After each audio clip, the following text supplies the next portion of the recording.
سكر الميكرو.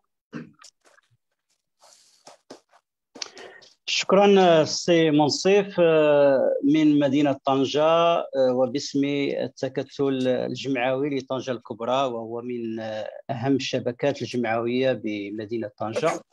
أرحب بالمشاركين والمشاركات والمتتبعين والمتتبعات لهذه الندوة المباركة. الحلم المغربي كما تعلمون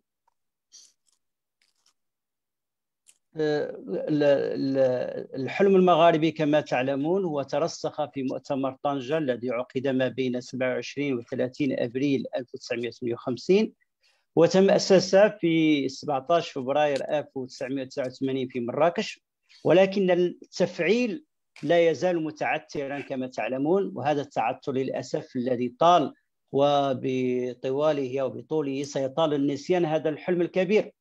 ومثل هذه المبادرات التي نحن بصددها الآن هي وسيلة من وسائل لإحياء هذا الحلم، خصوصا وأن جيلا بكامله كما ذكر زميلي سي منصف ولد بعد 89، وأنا قمت ببحث إحصائي فوجدت أكثر من 60% من ساكنة المنطقة المغاربية لم يعيش الحديث عن هذا الحلم مبادرة تفعيلية، فهو ازداد بعد 1989 يعني 60%، والذين كانوا صغارا يعني أنه النسبة سترتفع. إذن كل هذه الأجيال أو هذه الفئات العمرية لم تعيش الحلم المغاربي.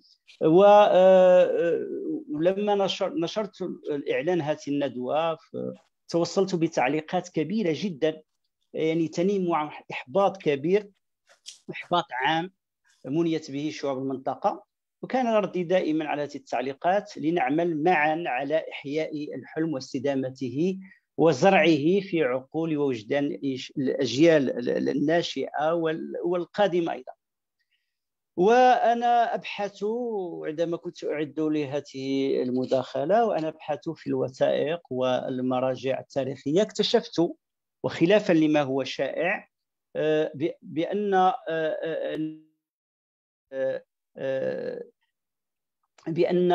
لم يكن فقط وفود 3 دول هي التي كانت حاضرة في المؤتمر طنجة 1958، بل كان هناك حضور لوفد موريتاني بصفة ملاحظ طبيعة الحال، وكانت قد وجهت دعوة للوفد الليبي، ولكن بسبب وسائل التنقل التي كانت آنذاك متعثرة ما بين المغرب وليبيا لم تصل الدعوة في وقتها، فلم يستطع الوفد الليبي حضور المؤتمر.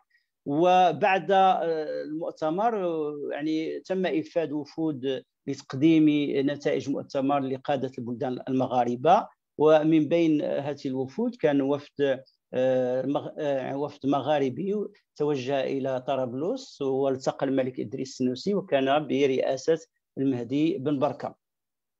معلومة أخرى وجدتها في هذه الوثائق هي أن المؤتمرين تدارسوا مواضيع اقتصادية، ولكنهم أجلوا البت فيها إلى مؤتمر قادم، فكانت كل قرارات كما هو معلوم القرارات ال5 هي قرارات سياسية.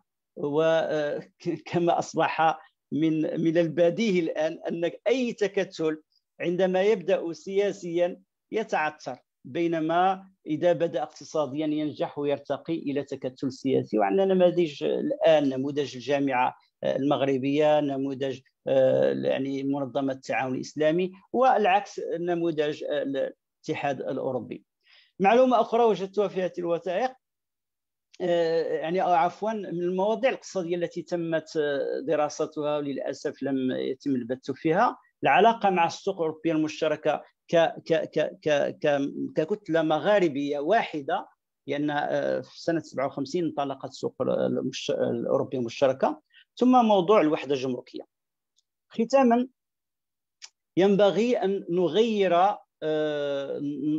نظرة يعني المنظور الاستراتيجي للمنطقة المغاربية أو المنطقة المغرب الكبير، بحيث ينبغي أن ينظر للمنطقة سواء من قبل